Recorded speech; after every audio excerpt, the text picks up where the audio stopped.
اللہ تبارک و تعالیٰ نے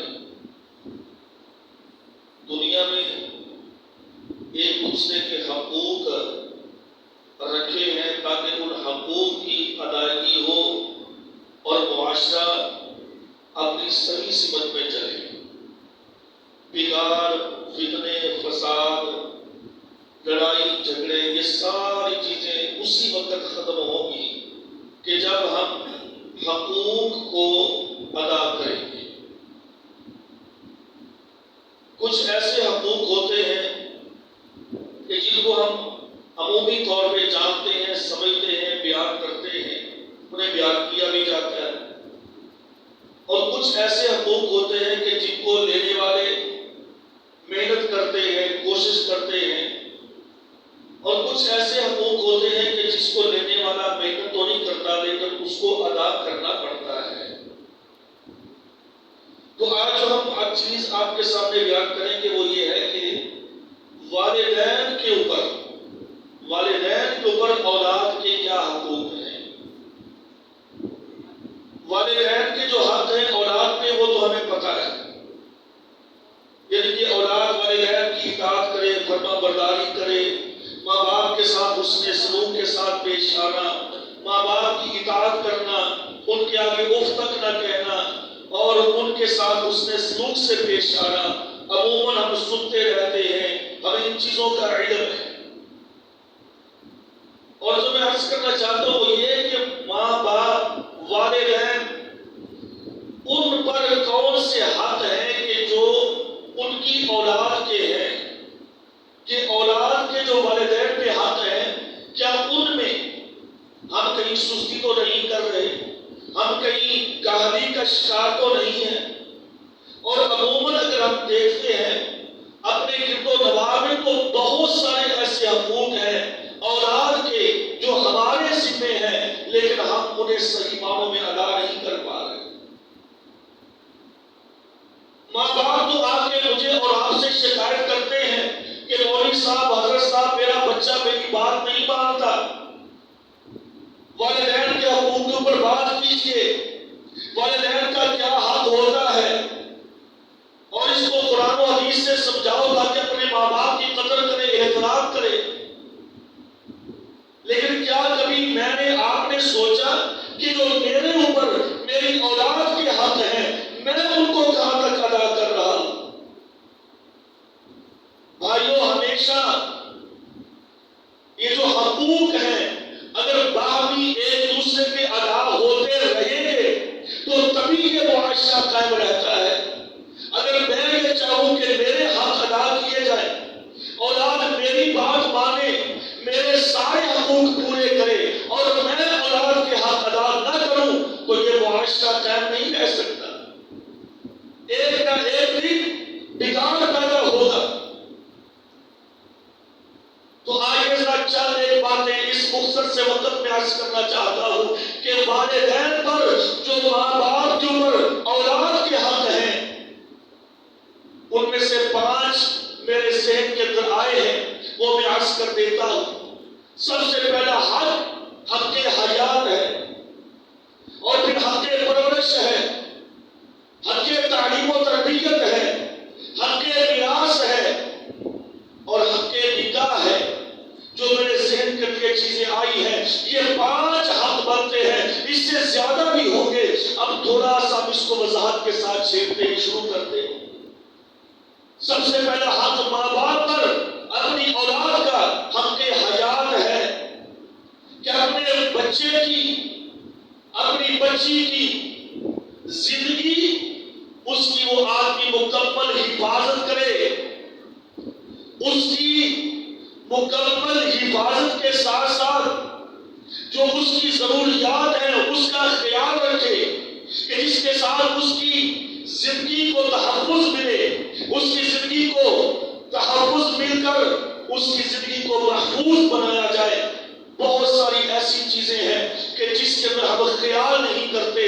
میں لمبی بات نہیں کرنا چاہتا، جاہلیت کے زمانے کے اندر ہم سبھی جانتے ہیں کہ شروع میں اولاد کو بالخصوص بچوں کو قتل کر دیا جاتا تھا، زندہ ترغور کر دیا جاتا تھا، اور وہ سلسلہ تو ختم ہوا۔ آج جدید دور میں آپ یہ بات کہہ سکتے ہیں کہ جی آج ہمیں ایسا معاشرہ نظر نہیں آتا، ایسے حالات نظر نہیں آتے کہ بچوں کو زندہ درگور کر دیا جائے، لیکن اس کی جگہ پر شیطان نے ہمیں ایک اور راستہ دکھلا دیا۔ کون سا؟ جو آج کل ہماری ہر گلی کے اندر، ہر بازار میں، ہر ہسپتال کے اندر، ہر شہر کے اندر، دور دراز علاقوں کے اندر بھی اس چیز کو متعارف کروایا جاتا ہے، جس کا نام کیا ہے؟ منصوبہ بندی۔ اور منصوبہ بندی کے نام پر اولاد کا قتل کرنا یہ حق حیات نہیں ہے، یہ بچے کی زندگی کا تحفظ میری ذمہ داری تھی، لیکن میں نے خود اپنے ہاتھوں سے اپنی اولاد کا گلا گھونٹا، اس کو میں نے قتل کیا، قتل کروایا، اور آپ دیکھتے ہیں اس میں بڑا ہم افسوس نہیں کرتے ہیں۔ میں اس کو جہالت کہتا ہوں۔ ہم افسوس اس بات نہیں کرتے ہیں کہ فلاں علاقے میں باپ نے غربت کی وجہ سے اتنے بچوں کو قتل کر دیا، خود بھی زہر پی لیا، ان کو بھی زہر پلا دیا، خود بھی نہر میں چھلانگ لگا دی، بچوں کو بھی اس کے اندر پھینک دیا۔ یہ کیا ہے؟ یہ جہالت ہے۔ اس پہ افسوس کرنے کی ضرورت نہیں۔ ہاں یہ انسانی ناطے دکھ تو ہوتا ہے، لیکن افسوس کر کے ایسے لوگوں کی حوصلہ افزائی نہیں کرنی چاہیے، بلکہ ان کو ڈانٹنا چاہیے، ان کو روکنا چاہیے۔ کیوں؟ روزی کا ذمہ دار باپ نہیں ہے۔ اور اللہ رب العالمین نے قرآن مجید میں واضح طور پہ کہا وَلَا تَقْتُلُوا أَوْلَادَكُمْ خَشْيَةَ إِمْلَاقٍ نَحْنُ نَرْزُقُكُمْ وَإِيَّاهُمْ۔ اللہ نے فرمایا تم اپنی اولاد کو قتل نہ کرو، اپنی اولاد کو قتل نہ کرو۔ کس بات سے؟ من خشیت املاق، بھوک کی وجہ سے، بے روزگاری کی وجہ سے، تنگ دستی، فاقہ کشی کی وجہ سے اپنی اولاد کو قتل نہ کرو۔ یا اللہ کہاں سے کھائیں گے، کہاں سے کھلائیں گے؟ ہمارے پاس وسائل نہیں، ہمارے پاس وسائل کی کمی ہے۔ ہمیں حکومت، دوسرے ادارے کہتے ہیں وسائل اتنے بڑھ گئے ہیں، ہم بوجھ برداشت نہیں کر سکتے۔ بچوں کی تعلیم نہیں ہے، بچوں کی تربیت نہیں ہے، ہم تو اپنی روٹی پوری نہیں کر سکتے، بچوں کو کہاں سے کھلائیں گے؟ بس 2 بچے بس اتنے کافی ہے۔ اللہ فرماتا عقل کے اندو مجھے ایک بات بتلاؤ، نحن نرزقکم وإیاہم، تمہیں کون رزق دے رہا ہے؟ تمہیں کھانا کون کھلاتا ہے؟ تمہاری پرورش کون کرتا ہے؟ کیا تمہارے ماں باپ؟ یا پھر تمہارے ماں باپ کو کس نے پالا، کس نے پرورش کی، ان کو رزق کس نے دیا؟ نحن نرزقکم وإیاہم۔ اللہ نے کہا تمہیں بھی رزق ہم نے دیا، تمہارے بڑوں کو بھی رزق ہم نے دیا، آنے والی نسلوں کو بھی رزق ہم دیں گے۔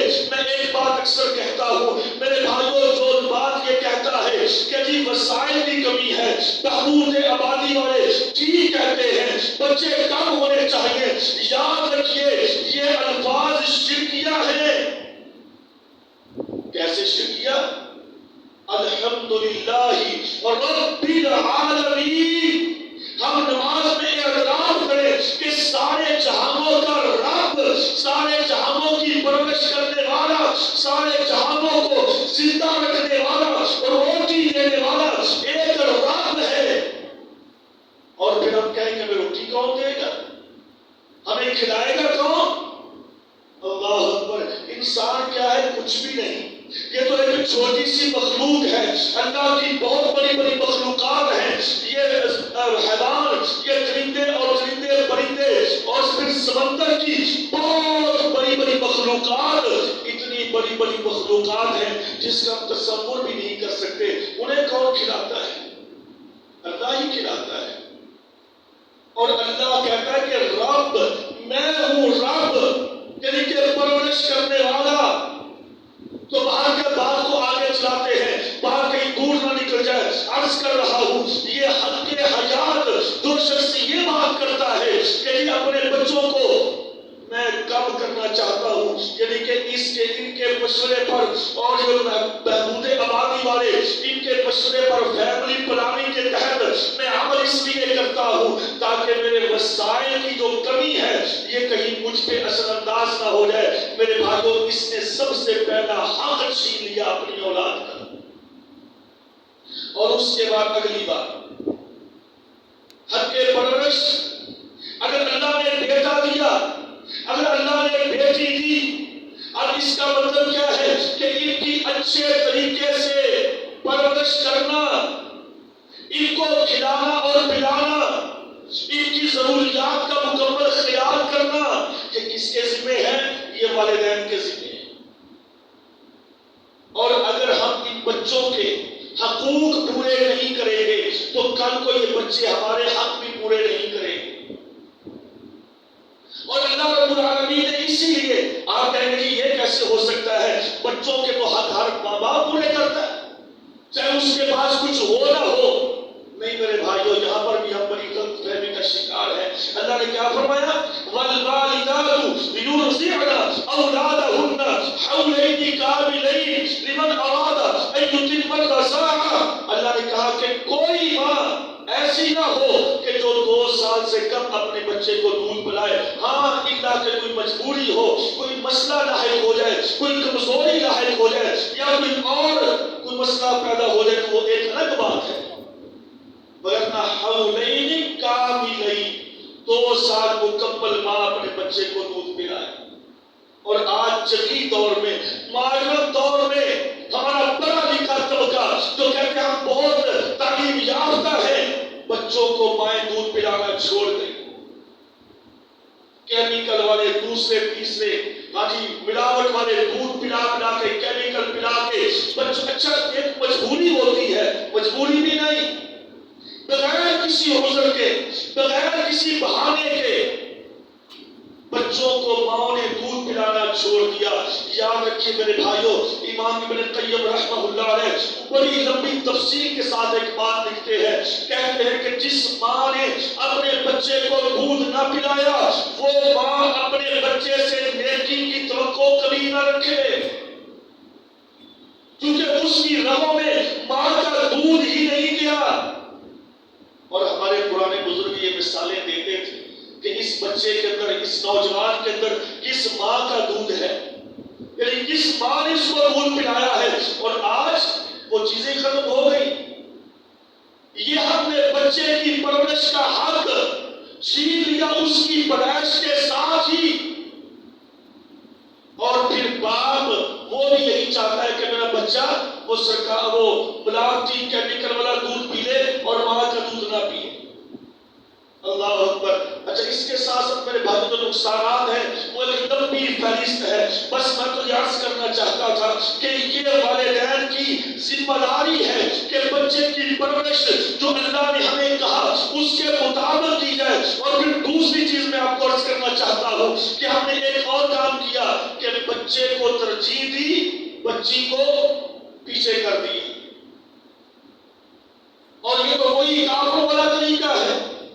اللہ نے فرمایا کہ وَإِذَا بُشِّرَ أَحَدُهُم بِالْأُنثَىٰ ظَلَّ وَجْهُهُ مُسْوَدًّا وَهُوَ كَظِيمٌ۔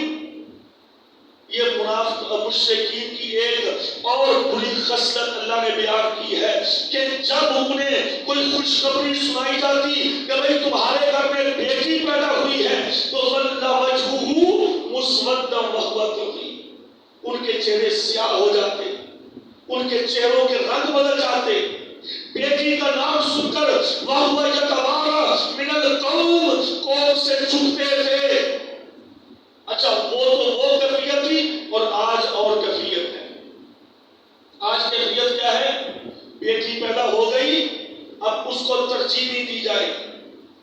اچھا جو بھی اچھی چیز ہے بیٹے کے لیے، جو بھی عمدہ چیز ہے بیٹے کے لیے، اور جو بھی ہلکی چیز ہے بیٹی کے، یہ امتیازی سلوک، اللہ کے لیے اس امتیازی سلوک کو بند کیجئے۔ پیارے پیغمبر صلی اللہ علیہ وسلم نے فرمایا، مجھے حدیث یاد ہے، آپ نے اکثر سنی ہوگی، صحیح مسلم کی حدیث ہے، آپ نے فرمایا کہ اللہ نے جس کو 2 بیٹیاں دی اور اس بندے نے ان بیٹیوں کی اچھے اسلامی نہج کے مطابق تربیت کی اور پھر ان کو ان کے گھروں میں آسان طریقے سے روانہ کیا.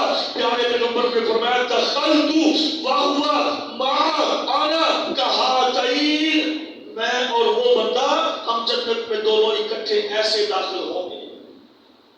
اور ایک روایت میں آپ نے فرمایا کہ وہ دو بیٹیاں اس کے لیے جہنم سے آڑ بن جائے گی، جہنم سے بچاؤ کا سبب بنے گی، جہنم سے بچائے گی.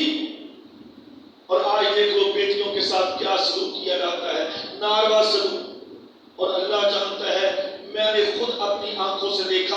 آپ مجھ سے زیادہ اس بارے میں سمجھدار ہیں، ماشاءاللہ جانتے ہیں کہ لوگ اپنی بیٹیوں کو گھروں میں بٹھائے رکھتے ہیں. اگر پیدا ہو گئی بیچاری، وہ دنیا میں آ گئی، وہ ساری زندگی اپنے گھر میں بیٹھی رہے گی، اس کا نکاح نہیں کریں گے، اس کی شادی نہیں کریں گے. کیوں؟ کہیں 2-4 ایکڑ جو اس کے نام کے ہے نا، وہ کہیں کسی اور کو نہ چلے جائے. صرف جائیداد کے لیے، اپنے چند مرلوں کے لیے، یہ زمین کہ جس کا ہم نے رقبہ بننا ہے، اس زمین کے لیے بچیوں کو اپنے گھر میں بٹھا لیں گے، پوری ہو جائے گی. اور بڑی جہالت کہ جی بچی کا نکاح قرآن پاک سے کر دیا، انا للہ و انا الیہ راجعون، قرآن سے نکاح کر دیا. یا ان کو مجاور بنا کے آج بازارات میں یا ان کو ایسی جگہوں پر بھیج دیا، پھر بعد میں کہنا جی اب تو اس کی عمر ہی زیادہ ہو گئی ہے. پیارے پیغمبر نے کیا فرمایا تھا؟ آپ نے فرمایا کہ علی میں تمہیں چند نصیحتیں کرتا ہوں. جی اللہ کے رسول کیا ہے؟ آپ نے فرمایا کہ علی میری 3 چیزوں کو یاد رکھنا، کبھی نہ بھولنا. 3 چیزوں کو کبھی نہ بھولنا. اللہ کے رسول کون سی؟ آپ نے فرمایا سب سے پہلی بات، جب بھی نماز کا ٹائم داخل ہو جائے تو بس سارے کام چھوڑ چھاڑ کے نماز کی تیاری. جب نماز کا ٹائم ہو جائے پھر سستی نہ کرو، اچھا پڑھ لیں گے، ابھی تو بہت ٹائم پڑا ہوا ہے. جو ہی نماز کا ٹائم ہو جائے اپنی نماز کی تیاری سب سے پہلے ترجیح نماز ہونی چاہیے. اور دوسرا آپ نے فرمایا کہ جب کوئی آدمی دنیا سے رخصت ہو جائے، جب کوئی فوت ہو جائے تو پھر اس کو دیر تک انتظار کرتے رہنا، کبھی تو فلانے نہیں پہنچے، فلاں نہیں پہنچے، فلاں نہیں پہنچے. آپ نے فرمایا ایسا کام نہیں کرنا، جتنی جلدی ہو سکے اس کی تجہیز و تکفین، اس کا جنازہ وغیرہ پڑھا کے اس کو دفنا دو، اس کی منزل مقصود پہ پہنچا دو. یہ دوسرا کام ہے. اور تیسرا کام آپ نے فرمایا کہ علی میں تمہیں نصیحت کرتا ہوں، جب بیٹا یا بیٹی جوان ہو جائے تو اس کے بعد انتظار نہ کرو، جتنی جلدی ہو سکے اس کا کفر، اس کی برابری اور تلاش کر کے اس کا نکاح کر دو تاکہ اپنے گھر میں چلے جائے اور گناہوں سے بچ جائے. سیدنا عمر رضی اللہ تعالی عنہ نے اپنی خلافت کے اندر سارے گورنروں کو یہ پیغام تحریری طور پہ لکھا اور بھیجا ان کو کہ لوگوں یاد رکھو، جس کا بیٹا یا بیٹی 18 سال کے ہو جائے ان کو چاہیے کہ فوری طور پہ ان کا نکاح کریں، ان کو اپنے گھروں میں رخصت کریں. اگر 18 سال کے بعد والدین ان کی شادیاں نہیں کرتے اور وہ گناہ کے مرتکب ہوتے ہیں تو یاد رکھیں اس میں وہ گناہ کے مجرم تو ہے ہی ہے، والدین بھی اس میں شامل ہوں گے، وہ بھی برابر کے مجرم ہوں گے. یہ ان کا اپنا ایک نظریہ، اپنا ایک موقف تھا سیدنا عمر رضی اللہ تعالی عنہ کا. تو میں عرض کر رہا ہوں یہ امتیازی سلوک بیٹی کے ساتھ اور سلوک ہے، بیٹے کے ساتھ اور سلوک ہے، یہ اسلام نے منع کیا ہے. میں نے پچھلے خطبے کے اندر عرض کیا تھا ایک غلام والا واقعہ. پیارے پیغمبر نے فرمایا اعدلوا بین اولادکم، اپنی اولاد کے درمیان عدل کرو، انصاف کرو. بیٹے کے ساتھ سلوک اور ہے، بیٹی کے ساتھ سلوک اور ہے، یہ چیز بالکل غلط ہے. اور اس کے بعد آگے تیسرا حق ہے، وہ ہے میرے بھائیو تعلیم و تربیت کا حق والدین کے ذمہ، کہ اپنے بچے کی تعلیم، اس کی تربیت، یہ بہت اہم پہلو ہے. آج ہم نے تعلیم و تربیت کو کیا سمجھا ہے؟ آج میں نے اپنے بچے کی تعلیم کس کو سمجھا ہے؟ میں نے یہ سمجھا میرا یہ بیٹا کسی دنیاوی اعلی تعلیم کے اندر بہت آگے نکل جائے، پی ایچ ڈی کر لے، اس کے بعد کہیں اور کنٹری چلا جائے، وہاں سے اعلیٰ تعلیم حاصل کرے، اور کہتے ہیں دیکھو جی ہم نے اپنے بچوں کے لیے کیا کچھ نہیں کیا، ہم نے تو اپنا سب کچھ بیچ دیا، اس لیے اپنے بچوں کی تعلیم کے لیے۔ ایمانداری سے بتائیے ایسی تعلیم نے بچوں کی کون سی تربیت کی؟ اور بھائی تعلیم نہیں، تعلیم کے ساتھ تربیت کی ضرورت ہے، اور تعلیم تربیت کون سی؟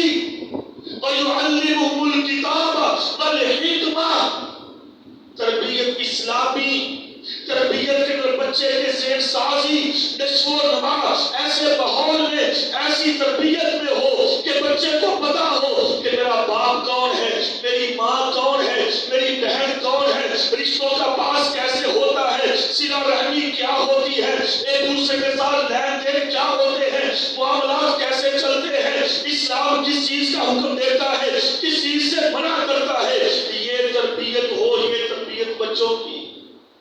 اور آج اس تربیت سے ہماری اولاد بالکل خالی ہے، تعلیم بہت زیادہ، تعلیم بہت ہم نے دلوائی، اپنا سب کچھ بیچ دیا، لیکن تربیت کے حوالے سے ہم نے اپنے بچوں پہ توجہ نہ کی۔ اللہ اکبر کبیرہ۔ مجھے ایک واقعہ شاید میں نے پہلے بھی بتایا تھا، میں انتہائی اختصار کے ساتھ بیان کر دیتا ہوں۔ تین عورتیں تھیں، پرانے زمانے کی بات کر رہا ہوں، کسی نے مجھے یہ واقعہ سنایا، بندہ عالم صحیح ہے کیسا ہے، اس نے ایک تحریر سے پڑھا تھا کہ اگر تین عورتیں کسی پرانے گاؤں کے اندر وہ کنویں پر، جیسے پرانے وہ دیہاتوں میں کنواں یا پرانا جو کسی جس کو ہم کھال کہتے ہیں، وہاں سے پانی پر بھرنے کے لیے اپنے اپنے مٹکے لے کر گئی، اور پاس سے ایک نوجوان گزرا، گاڑی اس کے پاس ہے، پروٹوکول اس کے ساتھ ہے، ہاں جی ایک ماں بولی، ایک عورت بولی، کہتی یہ میرا بیٹا فلاں افسر ہے اور یہ سرکار نے اس کو گاڑی دی ہے، پروٹوکول دیا ہے، ہاں جی بڑے وہ انداز کے ساتھ کہہ رہی ہے اور بڑے فخر کے ساتھ کہہ رہی دوسری عورتوں کو کہ یہ میرا بیٹا ہے۔ تھوڑی دیر کے بعد ایک اور بیٹا گزرا، وہ بھی اچھی گاڑی پہ اچھے وہ اپنے اس طریقے کے ساتھ گزرا، کہتی ہے میرا بیٹا فلاں ڈاکٹر ہے یا انجینئر ہے، یعنی اس کی اتنی انکم ہے، اتنی پے ہے، یہ فلاں شہر میں رہتا ہے، یہ کبھی کبھی اپنی ماں کو ملنے کے لیے آ جاتا ہے۔ وہ بھی پاس سے گزر گیا۔ تھوڑی دیر کے بعد ایک اور نوجوان آیا، وہ پیدل چلا آ رہا ہے اور جو ہی قریب آیا تو اپنی ماں کو دیکھ کر کہتا ہے ماں آپ کو بتاتا تھا میں نے شام کو آ جانا ہے، تم کیوں آئی ہو پانی لینے کے لیے؟ تو جا گھر میں پانی کا بچہ اٹھا کے لاتا ہوں، تجھے ضرورت نہیں یہاں پر آنے کی۔ اللہ اکبر۔ وہ تیسری ماں بولی یہ میرا بیٹا مدرسے میں پڑھتا ہے۔ یہ ہے تربیت۔ اللہ کی قسم آج بالکل ایسے ہی ہے، آپ نے اپنے بچوں کو اتنی تعلیم دلوائی، آپ نے آؤٹ کنٹری بھیج کر ان کو پی ایچ ڈی، ان کو پتہ نہیں کتنے ایوارڈ دلا دیے، لیکن ماں باپ کا قدر، ماں باپ کا احترام کیسے بلانا ہے، کیسے ان کے ساتھ بات چیت کرنی ہے۔ اللہ اکبر۔ وہ کسی نے لکھا تھا کہ آج کیفیت یہ ہے اگر بچے کو انجینئر بناؤ گے، ڈاکٹر بناؤ گے، ممانت نہیں، اس کی ممانت نہیں ہے، لیکن عرض کرتا ہوں موجودہ حالات کی عکاسی کرتا ہوں کہ اس موجودہ زمانے میں جس کا بیٹا انجینئر ہوگا، جس کا بیٹا ڈاکٹر ہوگا، جس کا بیٹا کسی بڑے عہدے پر فائز ہوگا، تو ماں باپ اس سے بات کرتے ہوئے ڈرتے ہیں کہیں ناراض نہ ہو جائے، ناراض ہو کے کہیں چلا نہ جائے، اپنی بیگم کے ساتھ شہر میں چلا جائے گا، ہم تو پیچھے پھر گھر میں اکیلے رہ جائیں گے۔ اللہ اکبر کبیرہ۔ یعنی کہ ماں باپ اس بیٹے سے اونچی آواز میں بات نہیں کرتے، اس بیٹے کی عزت کرتے ہیں، اس کو اوے تک نہیں کہہ سکتے۔ اور ایک وہ بچہ ہے جس کی اسلامی تعلیم ہے، اسلامی تربیت ہے، وہ اپنے ماں باپ سے اونچی آواز میں بات نہیں کرتا، بلکہ وہ اس بات سے کرتا ہے اگر میں اونچی بولوں گا تو میرا رب کہتا ہے وَلَا تَقُلْ لَهُمَا أُفٍّ وَلَا تَنْهَرْهُمَا، ارے تجھے رب کہتا ہے کہ اپنے بازو جھکا، اپنے ماں باپ کے سامنے اونچی آواز میں بات کرتا ہے، وہ اپنے اللہ سے کرتا ہے کہ کہیں میرا ماں باپ ناراض نہ ہو جائے۔ وہ ماں باپ اپنی اولاد سے ڈرتے ہیں، یہ اپنے والدین سے ڈرتا ہے کہیں یہ ناراض نہ ہو جائے۔ تو میرے بھائیوں، یہ تعلیم اور تربیت کا فرق ہے۔ اس لیے اللہ رب العالمین نے فرمایا یا ایھا الذین آمنوا قوا انفسکم واہلیکم نارا، اے ایمان والو اپنے آپ کو اور اپنے گھر والوں کو، اللہ نے کس کی ذمہ داری لگائی؟ والدین کی۔ قوا انفسکم واہلیکم نارا، اپنے آپ کو اپنی اولاد کو جہنم کی آگ سے بچا لو۔ اس کی وضاحت کی پیارے پیغمبر صلی اللہ علیہ وسلم نے صحیح بخاری مسلم کی حدیث ہے کتاب النکاح کے اندر پیارے پیغمبر نے فرمایا کلکم راع وکلکم مسئول عن رعیتہ، تم میں سے ہر شخص ذمہ دار ہے، اس کی ذمہ داری ہے اپنی رعایا پر، اپنے گھر پر، اور کل قیامت کے دن اللہ اس سے پوچھے گا، سوال کرے گا، بتا تیری ذمہ داری میں کیا کیا کردار ادا ہوئے، اور ماں باپ کو بتانا پڑے گا۔ اللہ نے سوال کرنا ہے، تیری ذمہ داری تھی، تجھ پر حق تھا کہ تو اپنی اولاد کو نماز سکھلاتا۔ مروا اولادکم، پیارے پیغمبر نے کیا فرمایا؟ مروا اولادکم، اپنی اولاد کو بالصلاۃ، نماز کا حکم دو، وہم ابناء 7 سنین، جب تمہاری اولاد 7 سال کی ہو جائے، بچہ ہو یا بچی ہو، تم انہیں نماز سکھلاؤ، نماز یاد کرواؤ، نماز کا طریقہ، نماز کا سلیقہ، وہ سارا ان کو یاد کرواؤ۔ اور وہم ابناء 10 سنین، اگر وہ ہو جائے 10 سال کے تو فضربوہم، وہ نماز نہ پڑھے، تمہارے ہاتھ میں ڈنڈا ہونا چاہیے، ڈنڈے کے ساتھ تھپڑ مار کر اپنی اولاد کو نماز پڑھاؤ۔ یہ تعلیم و تربیت کا حصہ ہے۔ ہم اپنے بچوں کو سکول کتنی ذمہ داری کے ساتھ چھوڑ کے آتے ہیں، لیکن نماز کے لیے یا ہم دینی تعلیم کے لیے اپنے بچوں پہ کبھی سختی نہیں کرتے۔ کہتے کوئی بات نہیں، بڑی عمر پڑی ہے، بعد میں نمازیں پڑھنی ہے، ساری زندگی نعوذ باللہ ایسی عجیب و غریب قسم کی لوگ باتیں کرتے ہیں۔ تو میرے بھائیوں، یہ جو عرض کر رہا ہوں کہ بچوں کی تعلیم و تربیت، اللہ نے کہا میں نے سوال کرنا ہے، میں نے پوچھنا ہے، اور پیارے پیغمبر صلی اللہ علیہ وسلم نے یہ لفظ استعمال کیا راعی۔ راعی کہتے ہیں چرواہے کو، بکریاں چارنے والا جو ہوتا ہے نا، جس کو ہم عیاری کہتے ہیں، چرواہا کہتے ہیں، اس کو راعی کہتے ہیں۔ ایسا پیارے پیغمبر نے جملہ استعمال کیا، سبحان اللہ۔ آپ کو اللہ رب العالمین نے یہ خاصیت دی تھی کہ آپ جوامع الکلم، یعنی کہ ایسے جملے استعمال کرتے تھے جن میں بہت سارے معنی پنہا ہوتے تھے۔ پیارے پیغمبر نے فرمایا کلکم راعی، تم میں سے ہر آدمی راعی چرواہا ہے۔ مثال بڑی پیاری ہے، جیسے ایک چرواہا اپنی کوئی 50-60 بکریاں لے کے کہیں سے گزر رہا ہو، جا رہا ہو، اور اس کی کوئی بکری کسی کی فصل کو منہ مار دے، کسی کی فصل کو کھا لے، تو وہ بکری کھایا تو اس نے ہے فصل کو، اب اس فصل کا مالک کس کو پکڑے گا؟ اس نے کبھی نہیں کہا اس بکری کو پکڑوں، اور بکری کو آ کر کہے تجھے اندھی ہے، نظر نہیں آتا، تو نے میری فصل خراب کی۔ یا یہ فیصلہ جرگے میں پنچایت میں چلا جائے تو پنچایت والے جرگے والے کیا فیصلہ کریں گے؟ نہیں، اس میں مالک کا قصور نہیں ہے، اس عیاری کا، وہ بکری کو پکڑ، اس پہ جرمانہ کر، اس نے اتنا نقصان کیا، چاہے اس کو پکڑ لے۔ نہیں، ہر عدالت، ہر فیصلہ، ہر سالس، ہر پنچایت جرگہ فیصلہ کیا کرے گی؟ اس کے مالک پہ ہرجانہ، اس کے مالک کو سزا، اس کے مالک کے اوپر یہ جرم بنتا ہے کہ اس کی بکری نے نقصان کیا، کیونکہ اس کا ذمہ دار تھا، یہ اس کا راعی تھا۔ اور یہی پیارے پیغمبر نے جملہ استعمال کیا کلکم راعٍ، تم میں سے ہر آدمی اپنے گھر کا چرواہا ہے، اپنے گھر کا ذمہ دار ہے، اپنے گھر کی نگرانی اس کے حوالے ہے، اس کی سپرداری ہے۔ اگر کوئی بھی گھر کا فرد گناہ کرے گا تو جو سب سے بڑا ذمہ دار ہے جواب دہ یہ ہوگا، اللہ اس سے پوچھے گا۔ ہاں، جب وہ بڑے ہو جائے، بالغ ہو جائے، عاقل ہو جائے اور باپ سے آزاد ہو جائے، پھر وہ اپنے ذمہ دار خود ہیں، لیکن جب تک وہ زیر تربیت ہے، جب تک وہ ماں باپ کے سائے میں ہے، اس وقت تک والدین کی ذمہ داری ہے کہ ان کی تربیت کا خاص خیال رکھا جائے اور انہیں سکھایا جائے، انہیں سمجھایا جائے کہ بیٹا ہم کون ہیں، ہم مسلمان ہیں، ہماری ذمہ داریاں کیا ہیں۔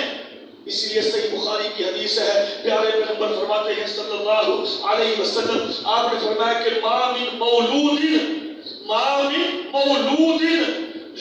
علی فطرہ او علی فطرۃ الاسلام ابواه یحودانہ او یمجسانہ او ینصرانہ او کما قال صلی اللہ علیہ وسلم۔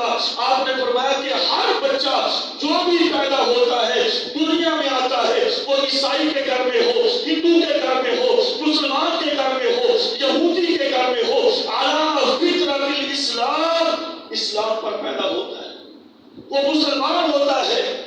اب اباہ یحودانہ او یمجسانہ او ینصرانہ، اس کے آگے ماں باپ اس کو یہودی بنائے، اس کو عیسائی بنا لے، اسے مجوسی بنا لے، یہ والدین پر ہے۔ کیا ثابت ہوتا ہے؟ او بھائی مت کہیے کہ فلاں بڑا کرتا ہے، مت کہیے فلاں کافر ہے، مت کہیے فلاں مشرک ہے، مت کہیے فلاں دربار پہ، فلاں مزار پہ، فلاں بتوں کے آگے جھکتا ہے۔ کس نے کیا؟ کس نے تربیت کی؟ ابواہ، میرے نبی نے کہا ماں باپ نے تربیت کی، ماں باپ نے جو سکھلایا وہی اس کے ذہن میں فیل ہو گیا۔ اب بچہ وہی کرے گا جو اسے اپنے ماں باپ کو دیکھا کرتے ہوئے۔ اسی لیے پیارے پیغمبر نے فرمایا کہ والدین کی ذمہ داری ہے کہ تربیت کے حوالے سے اپنے بچوں پہ خاص توجہ دیں اور ان کی تربیت کے حوالے سے قرآن و حدیث کا سہارا لیں۔ ہمیں دنیا کے بنائے ہوئے قوانین، دنیا کے بنائے ہوئے طریقہ کار، یہ سارے قاعدے ضابطے، ہم جی فلاں ضابطہ لیتے ہیں، فلاں قانون کو فالو کریں، اور بھائی اسلام سے بہتر کون سا قانون ہو سکتا ہے؟ اس میں ہر کسی کی تربیت موجود ہے، ہر کسی کی تربیت موجود ہے۔ اور آج ہمارے ضابطوں نے کیا ہمیں تعلیم دی؟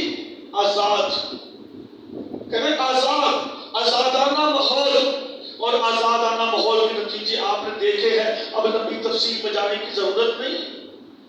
ڈنمارک کے اندر تقریباً 70% لوگ ایسے ہیں کہ جن کے باپ کا پتہ نہیں، نام نہیں، اور آپ اس سے بہتر سمجھتے ہیں یورپ کے اکثر ممالک کے اندر، ہمارے یہاں پر تو یعنی کہ جی فلاں بن فلاں، یعنی کہ اس کے والد کا نام لگتا ہے، ولدیت چلتی ہے، ولدیت۔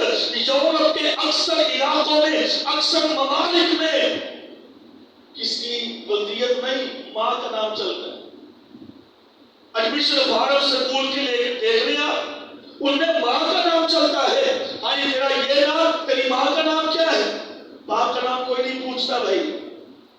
یہ ہے آزادانہ اختلاط اور یہ آزادانہ ماحول، اور کیا ہم ایسی تعلیم اور ایسی تربیت کے دیندارہ بنتے ہیں کہ جس میں باپ کا علم نہ ہو؟ اسلام ہمیں پیار، محبت، عزت، اخلاق، اور اسلام نے جو ہمیں سکھایا اخلاقیات کا جو درس دیا ہے، کیا دنیا کا کوئی مذہب ایسا اخلاقی درس دیتا ہے؟ اللہ کی قسم کوئی ایسا مذہب نہیں ہے۔ والدین کی عزت اور احترام، اولاد کے حقوق، یہ وہ جانور بھی ہے کہ بچے تھوڑے سے بڑے ہوئے، اس کے بعد بکری کہاں پہ، اس کے چھیلو کہاں پہ، گائے ہے، بھینس ہے، 6-7 مہینے وہ بچہ اپنی ماں کے ساتھ رہتا ہے، اس کے بعد کسائی کو بیچ دیا یا کسی فارم کو دے دیا، کوئی اس کو لے کے کدھر گیا، دوبارہ کون کدھر کیسے پتہ ہی کوئی نہیں۔ بھئی یہ کام تو جانور بھی کرتا ہے، یہ وہ طریقہ ان کے اندر بھی رائج ہے۔ اسلام نے انسان کو اشرف المخلوقات بنایا، کیوں؟ کس لیے کہ سارے رشتوں کا باعث ہو، اس کی تربیت ہو، اس کی تعلیم ہو، اور وہ اسلام ہمیں سکھاتا ہے کہ آخری وقت تک اگر تیرا ماں باپ چارپائی پر بھی ہے تو فلا تقل لہما اف، اف نہیں کہنا، یہ بھی نہیں کہنا، اپنے دل میں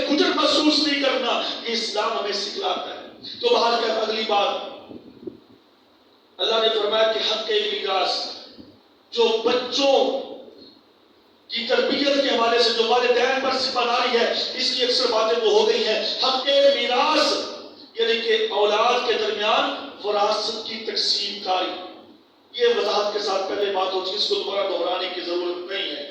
اور اس کے بعد حق نکاح یعنی کہ پانچواں جو حق ہے والدین کے ذمے، اس بچے کا گھر بسانا، اس کا بچی کا نکاح کرنا، بچے کا نکاح کرنا، اس کے لیے سہولیات پیدا کرنا، اس کے لیے اچھا. اس کا مطلب یہ نہیں ہے ہمارے عموماً پتہ کیا کہتے ہیں، نہیں جی اب تو ہم نے بات کر لی ہے، اب تو یہ ادھر سے ادھر ہو جائے گا، اب تو برادری میں بات نکل گئی ہے، اب کیسے ہم اس کو رد کر سکتے ہیں؟ میرے بھائیوں بہت غلط بات ہے. اس سے بے شمار نقصانات ہوتے ہیں، معاشرے کے اندر بگاڑ پیدا ہوتا ہے. ایک صحابیہ جس کا نام زینب رضی اللہ عنہا پیارے پیغمبر کے پاس تشریف لائی، کہتی ہے اللہ کے رسول میرے باپ نے میرا نکاح کر دیا. سنن ابو داؤد کی حدیث ہے، میرے باپ نے میرا نکاح کر دیا. آپ نے فرمایا تم کیا چاہتی ہو؟ اللہ کے رسول میں آپ سے مسئلہ پوچھنا چاہتی ہوں، اگر میں وہاں پہ نہ جاؤں تو؟ نکاح میرے باپ نے کر دیا. آپ نے فرمایا کہ میری بیٹی میری بہن تم کیا چاہتی ہو؟ کہتی مسئلہ پوچھنا چاہتی ہوں. پیارے پیغمبر نے فرمایا کہ تجھے اختیار ہے، تجھے اختیار ہے، اگر تو جانا چاہتی ہے جہاں پہ تیرے باپ نے نکاح کیا تو چلی جا، نہیں جانا چاہتی اسلام تجھے اجازت دیتا ہے تو نہ جا، تجھ پہ کوئی گناہ نہیں ہے. کہتے اللہ کے رسول بس میں نے یہ پوچھنا تھا کہ عورت کا بھی کوئی حق ہے یا نہیں ہے. اب میں جاتی ہوں وہیں پہ کیونکہ میرے باپ کی عزت کا سوال ہے، لیکن بس میں پوچھنا چاہتی تھی. ہمارے نہیں جی اب تو بات ہو گئی ہے، ہمیں پتہ بھی چل جاتا ہے کہ یہاں سے یہ نقص ہے، یہ عیب ہے لڑکے میں یا لڑکی میں، یہ بیماریاں ہیں. اور جی ہم نے گل ہو گئی ہے اور کیویں سی پیچھے تھی ساری تے ناکی نہیں رہنی. یعنی اپنی ناک بچاتے بچاتے اگلے گھر برباد کر دیے جاتے ہیں، ان کی زندگیوں کو جہنم بنا دیا جاتا ہے. اس لیے اللہ نے اختیار دیا ہے. تو یہ کبھی تبھی ممکن ہے جب ہمارا اسلام سے تعلق رہے گا، جب ہمارا قرآن اور حدیث سے تعلق رہے گا، جب ہمارے سامنے یہ سارے حقوق موجود ہوں گے کہ جیسے میں چاہتا ہوں کہ میری اولاد میرے حق پورے کرے، اسی طرح میری بھی ذمہ داری ہے کہ میں بھی اپنی اولاد کے حق پورے کروں. من لم یرحم صغیرنا ولم یؤقر کبیرنا، پیارے پیغمبر نے فرمایا کہ لیس منا، جو چھوٹے پر شفقت نہیں کرتا، بڑے کا احترام نہیں کرتا، وہ ہماری امت سے ہی نہیں، یعنی اس کا ہماری جماعت سے تعلق ہی نہیں ہے. اس لیے ادب اور احترام، ادب اور احترام یہ اسی وقت میرے بھائیوں معرض وجود میں آئے گا جب ہم ایک دوسرے کے باہمی حقوق ادا کرتے رہیں گے. تو بہت ساری باتیں ہیں، اب وقت کی قلت کی بنا پہ میں بس انہی باتوں پہ اکتفا کرتا ہوں کہ جیسے ہم اپنے حقوق چاہتے ہیں ایسے ہم اپنی اولاد کے حقوق بھی اپنے سامنے رکھ کے ان کی تعلیم، تربیت، ان کا ماحول، کردار سازی اور ان کی پھر ذہنی نشو و نما، ان کی اخلاقیات اور ان کے جو معاملات ہیں ہم ان کو دور اندیشی کے ساتھ، دور بینی کے ساتھ ہم ان کو دیکھیں اور اپنے بچوں کی تربیت کریں. اور پیار اور محبت کے ساتھ مار پیٹ بلا وجہ یہ بچوں کو باغی بنا دیتی ہے. بچوں کو اپنے گھر سے دور رکھنا یا ان کے معاملات کو پورا نہ کرنا جو میری استطاعت میں ہے. ہاں ایک تو وہ معاملات ہوتے ہیں نا کہ جو میری استطاعت میں نہیں، بچے مجھ سے ڈیمانڈ کرتے ہیں اور غیر شرعی ہے اس کی بات نہیں. ایک میری استطاعت میں ہے، میرے اختیار میں ہے، غیر شرعی معاملات نہیں ہیں، بچے مجھ سے ڈیمانڈ کرتے ہیں، اگر میں ان کی ڈیمانڈ پوری نہیں کرتا یہ بھی بچوں کو باغی بنائے گی. اسی طریقے سے جو ان کے حقوق ہیں اگر ان کو میں پورے نہیں کرتا تو بچوں کے ذہن کے اندر بغاوت کا بیج بو رہا ہوں جو کہ کل میرے لیے انتہائی نقصان دہ ثابت ہو سکتے ہیں. اس لیے ہمیں اپنے بچوں کا خاص خیال رکھنا چاہیے. اللہ ان کو ہمارے لیے صدقہ جاریہ بنائے، اللہ رب العالمین ان کی زندگیاں دراز فرمائے. اللہ ہمیں اور ہمارے بچوں کو ہمارے لیے دنیا کے اندر بھی اور آخرت کے اندر بھی اللہ ہمیں ایک دوسرے کا سہارا بنائے. سبحان ربک رب